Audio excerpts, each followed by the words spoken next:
بسم الله الرحمن الرحيم. الحمد لله الذي فرض علينا صيام شهر رمضان، والصلاة والسلام على خير خلقه محمد الذي سن لنا قيام شهر رمضان. Ramazon oyi ro'zasini tutmoqni bizlarga farz qilgan Alloh taologa hamd va sanolar bo'lsin. Ramazon kechalarini bedor o'tkazmoqni bizlarga sunnat qilgan Rasuli akram Muhammad Mustafoga salovat va salomlar bo'lsin. Assalomu alaykum va rahmatullohi va barakatuh. اللهم لا سهل إلا ما جعلته سهلا وإن شئت جعلت الحزن سهلا بقدرتك يا أرحم الراحمين. Muborak Ramazon oyida, yilning 12 oyining sultoni bo'lgan muborak bu oyda tarovih namozi asnosida birgalashib ushbu ma'rifiy suhbatni qurishimizga imkon bergan Alloh taologa hamd va sanolar bo'lsin. Bu suhbatlarimizni dinimiz, diyonatimiz, o'zimiz, oilalarimiz, elimiz, yurtimiz uchun o'ta manfaatli bo'lishini Alloh subhanahu va taolo o'zi muyassar qilgan bo'lsin. Islom ilm dinidir deb atalgan mavzuni davom ettiramiz. Bizi dinimiz islom dinini to'la shaklda tushuntirish borasida bitilgan kitoblar o'zi katta bir nomli kitob bo'lsa ham uni ichida alohida yana kichik kitoblar bo'ladi. Ya'ni bu boblar o'rnidagi kitoblar deyiladi. Misol uchun tahorat kitobi, namoz kitobi, ro'za kitobi, zakot kitobi deb dinimizda bor katta ibodatlar, mavzular va boshqalarni ifoda etadigan kitoblar bo'ladi. Mana shuni misoli Hadis va hayot degan kitobimiz katta 5 jildlik arabcha kitobni sharh qilganimizda ko'payib mana 40 juzgacha bordi. Ana o'shani birinchi kitobi iymon islom kitobi bo'ladi. Keyin niyat ixlos kitobi bo'ladi. Undan keyin ilm kitobi bo'ladi. Bundan kelib chiqadiki, bizning muqaddas dinimiz islomda iymon, e'tiqod, ixlos va yaxshi niyat bilan ilmga uriniladi. Avval iymon kerak, islom kerak, undan keyin niyatni yaxshilash kerak, ixlos bo'lish kerak. Ana unda ilm enaki manfaat beradi. Iymoni yo'q odamda ilm bo'lsa, uni manfaati bo'lmaydi. O'ziga ham bo'lmaydi, eliga ham, yurtiga ham bo'lmaydi. Chunki iymonsizlik ilmni yomonlikka ishlatishga olib boradi. Alloh o'zi saqlasin buni. Mana shu e'tibordan bizda ilm deganimizda insoniyatga manfaat beradigan ilm iymon asosida, ixlos bilan, yaxshi niyatda o'rganilgan ilm, hayotga tatbiq qilingan ilm, bu dunyo va oxiratga manfaat beradigan ilm ko'zlanadi. Mo'min musulmonlar islom kelguncha johil bo'lib yurgan xalqlardan islomga kirgan demak bir qism hisoblanadi. Ular o'sha avvalgi johiliyat davrini asoratidan ilmsiz, ma'rifatsiz qolgan odamlar edi. Rasuli akram alayhisolatu vassalomga iymon keltirib mo'min musulmon bo'lgan odamlarning ichida yozishni biladiganlari sanoqli edi. Oddiy iboralarni yozishni bilishar edi, o'qishni bilishar edi. Lekin bugungi kundagi ilm degan ma'no ularda yo'q edi. Harf tanishar edi, o'qishi mumkin, yozishi mumkin edi. Ular ham barmoq bilan sanaydigan darajada oz odamlar edi. Bu degani o'sha Qur'oni Karim nozil bo'lgan joy, Rasuli akram alayhisolatu vassalom tug'ilib o'sgan va islom boshlangan yurtda ilm yo'q darajada edi. Dunyoning boshqa burchaklari ham xuddi shundoq edi. Ana shunday holatdagi bir xalq Qur'on oyatlari bilan qurollangan holda, Rasul akram alayhisolatu vassalomning sunnatlari bilan qurollangan holda, shariatimiz ta'limotlari bilan qurollangan holda islom ularga sifatlab bergan shomil, komil ilmni o'rganishga birdaniga harakat qilishdi. Hamma ilm farzligini tushunib yetdi. Qur'on ularga o'qi degan xitob qilganida shu o'qiymiz degan ixlosni hammasi birdaniga, yosh u qari, erkak u ayol tushunib yetdi va shunga urindi. Qur'on oyatlari, Rasul akram alayhisolatu vassalomning sunnatlarida kelgan ta'limotlar bularni yana doimiy ravishda ilmga qiziqtirib turdi. Ana o'sha holatlarda Rasul akram alayhisolatu vassalom ham hali insoniyat tarixida sodir bo'lmagan go'zal namunalarni ko'rsatar edilar. Badr urushida mushriklardan 70 kishi asirga tushdi. Asirlarni o'sha vaqtdagi qonunlardan bittasi aholisi asirga tushganlarning qarindoshi kelib to'lov to'lab ozod qilib olar edi. Ana shu qoidaga binoan musulmonlar ham Rasululloh akram alayhisolatu vassalomning boshchiligida mana 70 ta odamlar asirga tushdi, kelib to'lovini to'lab olib ketinglar, ozod qilib. Ana puli bor, moli bor, qarindoshi ko'plar birin-ketin kelib to'lovini to'lab asirlarini ozod qilishni boshlashdi. Lekin bir qancha odamlar qarindoshi ham yo'q, puli ham yo'q, asir holda qolishdi. Shunda Rasululloh akram alayhisolatu vassalom aytdilarki, mana shu har bir asirga 10 ta bolamizni o'qitadigan, yozadigan qilib bersanglar, asirlarni olib ketaverasizlar dedi. Ya'niki shuncha pul, molni o'rniga o'qishni afzal ko'rdilar. Musulmonlarni yosh bolalaridan 10 tasini o'qiydigan, yozadigan qilib qo'ysanglar, bitta asirliklar ozod dedi. Ana bu hali insoniyat tarixi ko'rmagan edi. Ilmga bo'lgan rag'bat, oddiy insonlarni ma'rifatli bo'lishi uchun urinish, ana dushmandan ilm o'rganadi, lekin dushmanni asirlikdan ozod qilinadi.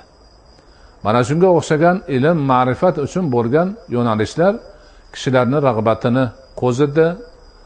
Erkak, ayol, yoshi qari hammasi ilm olish bizga farz. Farz bo'lganda ham beshikdan to qabrigacha ilm olishimiz kerak degan ma'noda qattiq urinib, harakat qilib, hamma ilm uchun urindi. Ana shu kunni tarixlarini o'rgangan Rasul akram alayhisolatu vassalom u kishidan keyingi davrlarda musulmon ummatining ichida ma'rifatparvarlik qanday tarqalganligi, ilm qanday yoyilganligini o'qib, o'rganib, tarixini yaxshilab tekshirib chiqqan musulmon emas, g'ayridin tarixchilar, olimlar aytdilarki, musulmon ummati madrasaga qatnaydigan xalqdir. Ya'ni butun boshli ummat hamma madrasaga borib o'qiydi. Erkak va ayol, yosh va qari, ota bola, ona qiz hammasi, demak bu ummat madrasaga qatnaydigan xalqdir deyishgan. O'zlari yozgan shuni. Ya'ni ilmsiz qolish musulmonlar uchun or bo'lgan, nomus bo'lgan, gunoh bo'lgan. Shuning uchun hech kim ilmdan chetda qolmagan. Hamma uringan va ularni tarixini o'rgangan. G'ayridin musulmon emas tarixchilar musulmon ummati o'sha paytlarda to'laligicha madrasaga qatnaydigan xalq edi deb aytishgan. Ana xalqqa ilm, ma'rifat o'rgatish, yozish, chizishni va boshqa narsalarni o'rgatish dastlabki paytlarda masjidlarda bo'lgan. Masjidlarda odamlarni o'qitish boshlangan. Undan keyin ustozlarni xonadonlarida, hovlilarida, uylarida o'qilgan. Masjidga demak dars olmoqchi bo'lgan odam namozga tahoratini qilib keladi. Namozni o'qib, salom berilgandan keyin, duo fotiha qilgandan keyin ana ishi bor chiqib ketadi, lekin o'qishga kelganlar aylanib halqa bo'lib o'tirishadi. Har to'pni bitta halqani bitta sinf desa bo'laveradi. Ustozi tayin qilingan, kelib o'tirib darsni boshlaydi, o'qitadi, so'raydi, javob oladi, baho qo'yadi, nima qilsa qiladi. Demak, masjidning ichida to'la dars bo'laveradi. Har ustunni, demak, bitta ustozi bor, ustunning tagida o'tiradi. Qolgan shogirdlari kelib atrofida o'tirishib, bir yerda Qur'on qiroati bo'lsa, bir yerda jug'rofiya, bir yerda fiqh bo'lsa, bir yerda fizika, bir yerda yana qandaydir bir dars bo'lsa, yana bir yerda boshqa bir dars qilib o'qitilaveradi. Ana shunday bo'lib, ilm, ma'rifat keng tarqab bordi.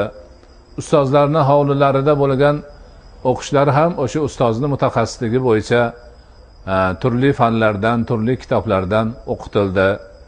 Keyin asta-sekin madrasalar masjidlardan ajrab chiqdi. Endi masjidda dars berishning o'rniga alohida darsxonalar qilib, darsxonalarda o'qitish boshlandi. Madrasa degani darsxona degani. Madrasa so'zi dars so'zidan olingan. Dars qilinadigan joy degani. Ana o'sha madrasalarda hamma o'qigan. Ibn Sino ham madrasada o'qigan, Beruniy ham madrasada o'qigan, Forobiy ham madrasada o'qigan, Xorazmiy ham madrasada o'qigan, Ulug'bek ham o'qigan, Imom Buxoriy ham o'qigan, hamma madrasada o'qigan. Dars olgan. Keyinchalik Oktyabr inqilobidan keyin bu madrasa diniy narsa. Shuning uchun biz bunaqa yangi sho'rolarning maktabini ochamiz deb maktab nom qo'yishgan. Ruscha shkola so'zini maktabga aylantirishgan. Bu ham boshqa yoqdan kelgan gap. Maktab ham arabcha so'z bo'lib, yozadigan joy degani u. Hozir arablarda kanselyariya, idorani maktab deydi. Maktab bizdagi maktablarni madrasa deydi. Chunki haqiqat o'zi shu. Dars oladigan joy. U maktab degani u ifodani bermaydi. Dars oladigan, dars bo'ladigan joy degani emas bu. Lekin dinni yomon ko'rganidan, bu madrasa desak dinda bo'lib qolamiz deganidan o'qish ishlari bilan shug'ullanadigan joyga shu nomni qo'yishgan, noto'g'ri qo'yishgan. Endi hozir hamma o'rganib qoldi, maktab deyaveradi. Lekin asli lug'at jihatidan surishtiradigan bo'lsak, haligi holat. Ana o'sha madrasalar asta-sekin demak rivojlanishni boshladi.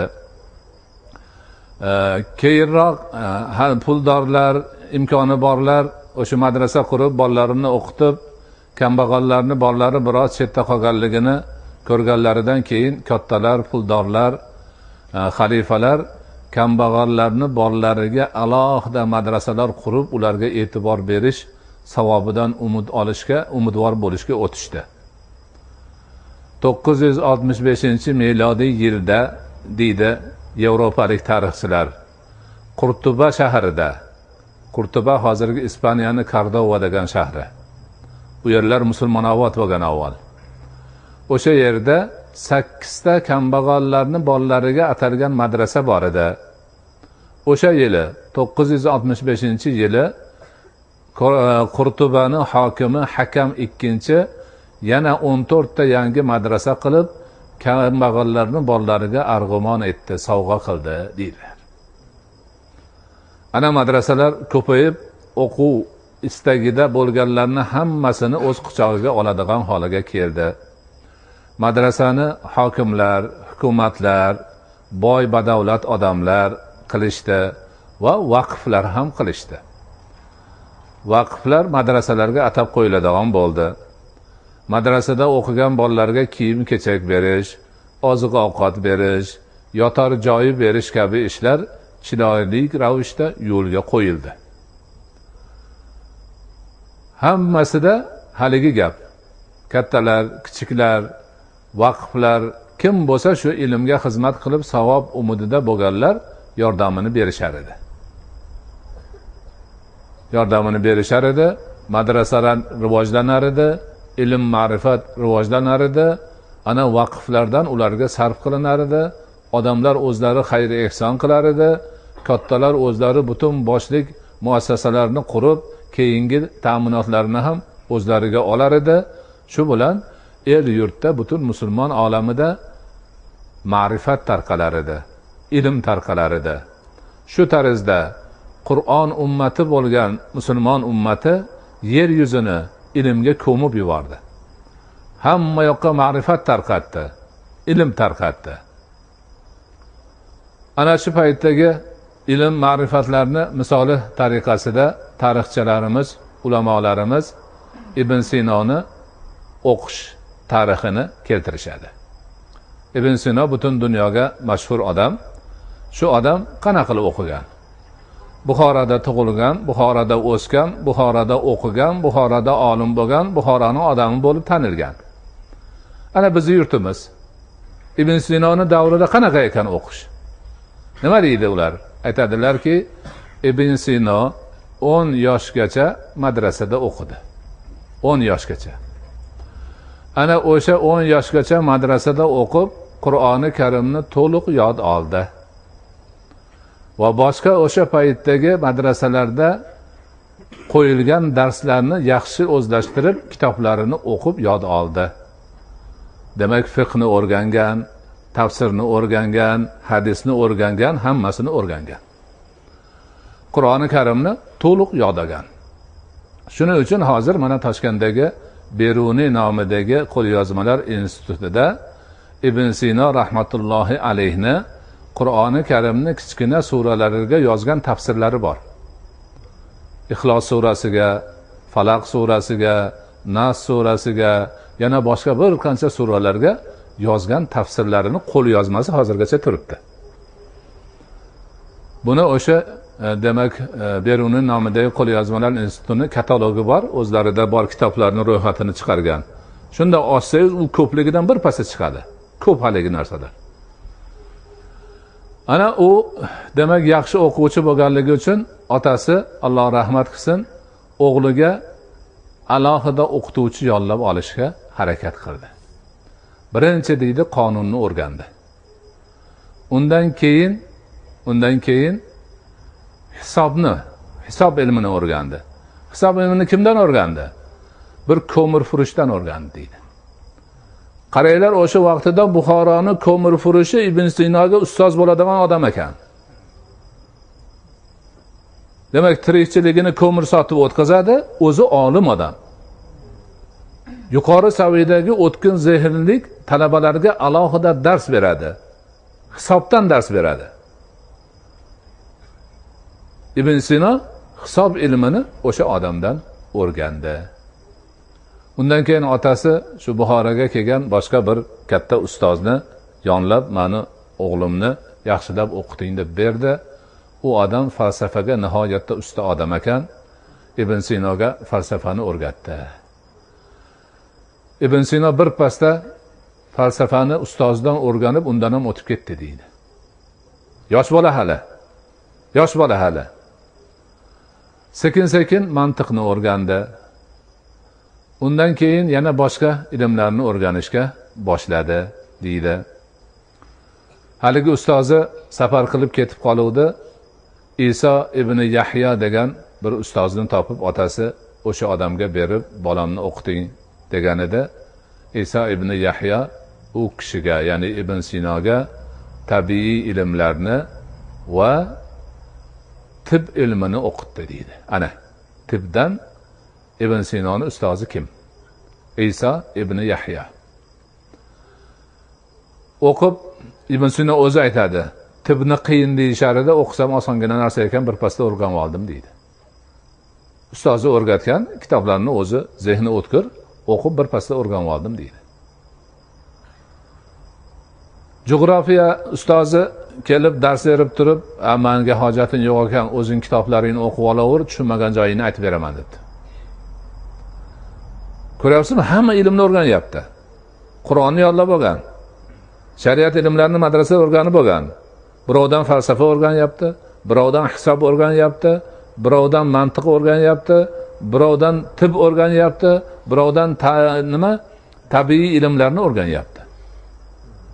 Ana o'shanaqa bo'lib, hammasidan ustoz bor. Hammasidan kitob bor. Hammasidan sharoit bor. U Ibn Sino osmondan bilib tushgan emas. Yoki uni ustozi bilib tushgan emas. Ilm rivojlangan, tarqalgan, hammada mana shu holat bor. Buxoro shunaqa ilmiy markaz. Shuning uchun Buxoro-i Sharif deydi. Shuning uchun qator madrasalar hozirgacha turibdi. Ana shunday bo'lib Ibn Sino buyuk alloma bo'lib yetishdi. 18 yoshida mana shu xotirga keldi. O'sha vaqtda o'sha ustozini tibi bilan bo'lgani darrov odamlarning og'ziga tushgan ekan, Buxoroning amiri kasal bo'lib qoldi. U tabib keldi, bu tabib keldi, hech bo'lmayapti. Shu bir bola yuribdi, shu ham bilarmish deganida chaqirib meni davolagin dedi. Davolavdi, Alloh shifo berdi, yaxshi bo'lib qoldi. Shunda Buxoroning amirining qasri to'la kitob ekan, kutubxonalar bor ekan. Shu demak davolanganini xursandchiligiga shu kutubxonalardan xohlaganingcha o'qir dedi.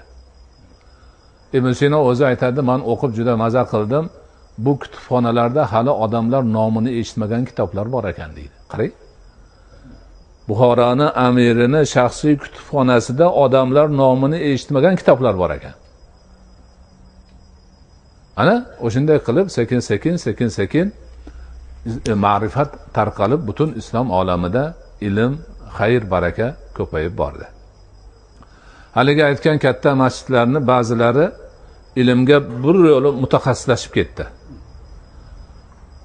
Masjidning atrofiga demak yotoqxonalar qurib, darsxonalar qurib, kengayib universitet shakliga keldi.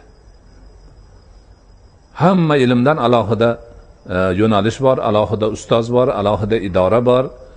Bir yo'nalishda hisobni o'rganadi, birida falak ilmini, birida kimyoni, birida fizikani, birida yana nimani o'qib, haligi jami masjidlar jamiyalarga, universitetlarga aylandi.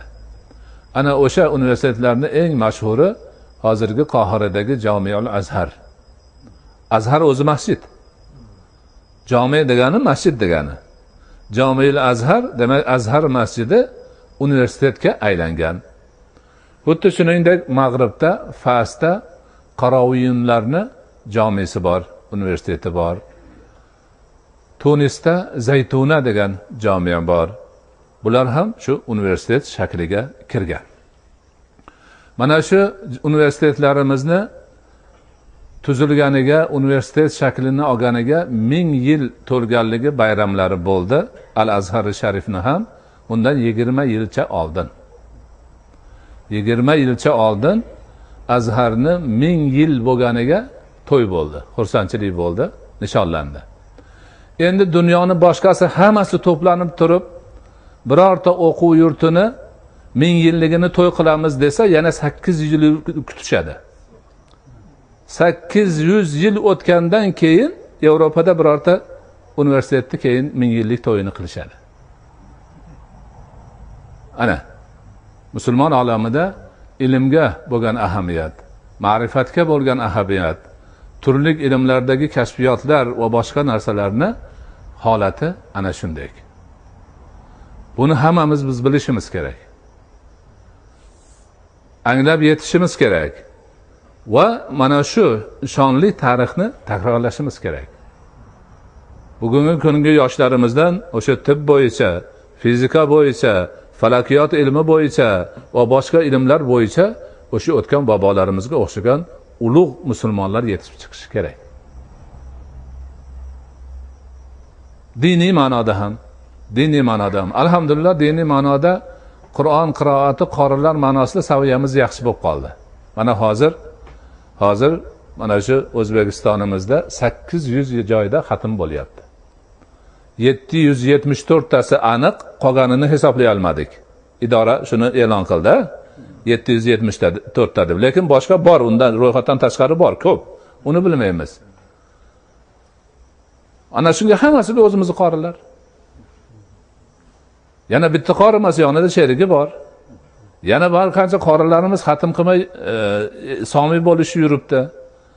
Aytmoqchimanki, ilmiy ma'noda qorilarni tayyorlash ma'nosida ishimiz yaxshi.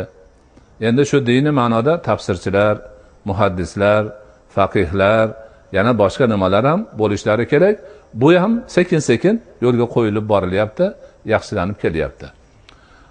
Ana u haligi gaplarimiz, bu tabiiy ilmlar, jamiyatga kerak ilmlar, u tib bo'lsin, elektronika bo'lsin, boshqa bo'lsin, bundan ham hech qachon orqada qolmasligimiz kerak, harakat qilishimiz kerak. Chunki bobolarimiz buni qilgan. O'sha Ibn Sino 18 yoshda shu bo'lgandan keyin 18 yoshdan keyin u yoq bu yoqqa borib, yana ko'rib olib, oxiri borib Xorazmdagi Ma'mun akademiyasiga borgan. Akademiya bo'lgan u yerda. Dunyoda eng birinchi akademiyalardan birinchisi Bag'dodda bo'lgan, keyin bizni Xorazmda bo'lgan. Ana ularning qilgan ilmiy ishlari hozirgacha hammaga o'rnak, hammaga namuna. Ana ilm deganda biz musulmon dini targ'ib qilgan ilm deganda mana shunday shomil, komil, inson hayotini hamma tarafini qamrab oladigan va insonga baxt, saodat keltiradigan, uni turmushini yengillashtiradigan, yaxshi bir yo'lga boshlaydigan ilmni biz qasd qilamiz va bu bo'lgan. Alloh subhanahu va taolo xalqimizni, buyuk bobolarimizni izidan borib, Qur'oni Karim, shariat ta'limotlarini to'g'ri tushungan holda turli ilmlarni egallab, ularda peshqadam bo'lib, dunyo xalqlarini oldingi saflarida bo'lishini o'zi nasib qilgan bo'lsin. Bu ishda harakat qilayotgan yoshlarimiz, ilmli kishilarimizni hammalarini iymonlari but, niyatlari yaxshi bo'lishini va qilayotgan mehnatlarini samarasi buyuk bo'lishini Alloh taoloning o'zi ta'minlagan bo'lsin. Bi rahmatika ya rahman.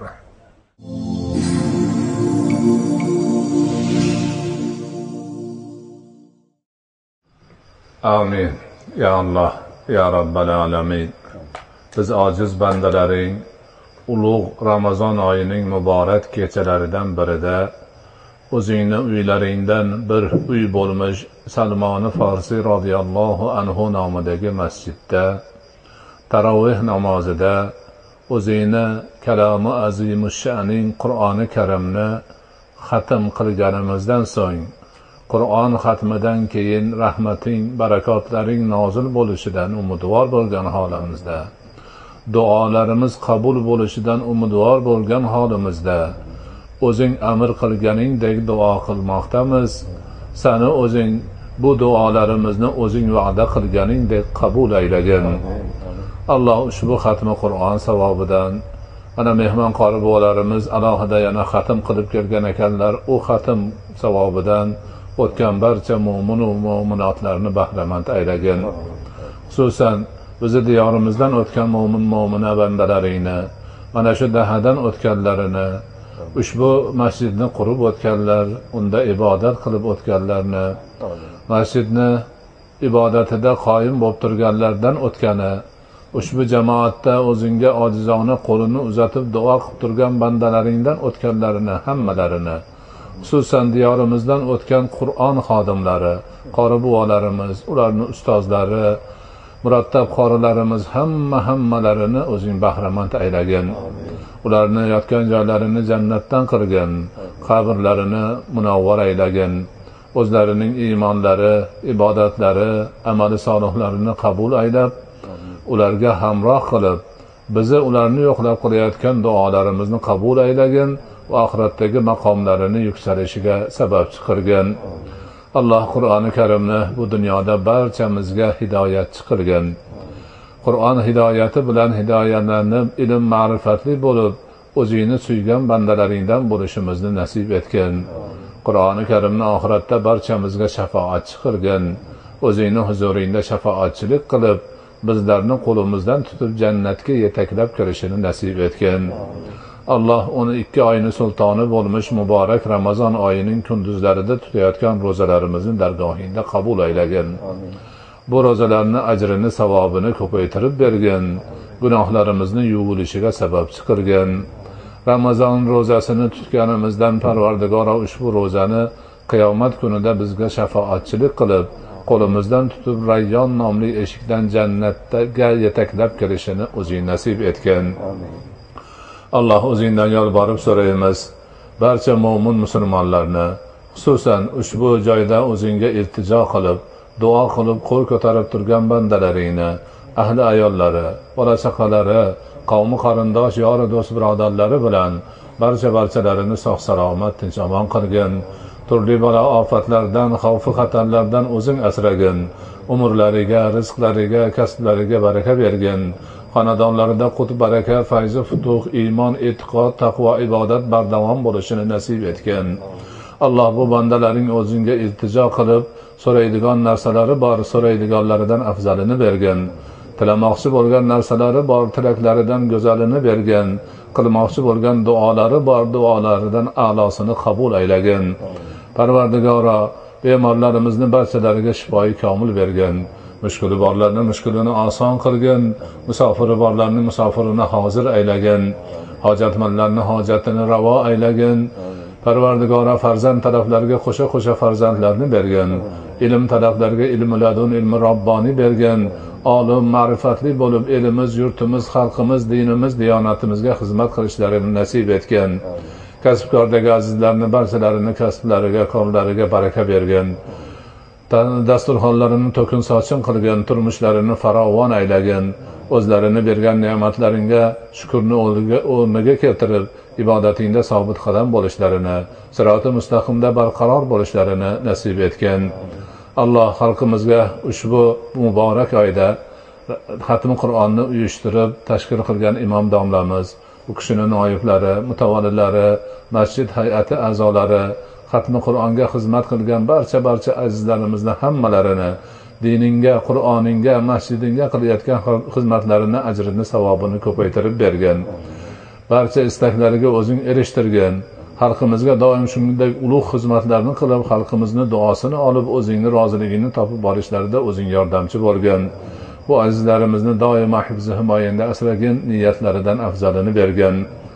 Xalqimizga Qur'oningni avvalidan oxirigacha go'zal tarzda tajvidlari bilan, husnul savtlari bilan o'qib bergan qoridomlarimizni o'zing hifzi himoyangda asragin. Zehnlarini yana ham o'tkir qilgin, hofizalarini yana ham ziyoda qilgin.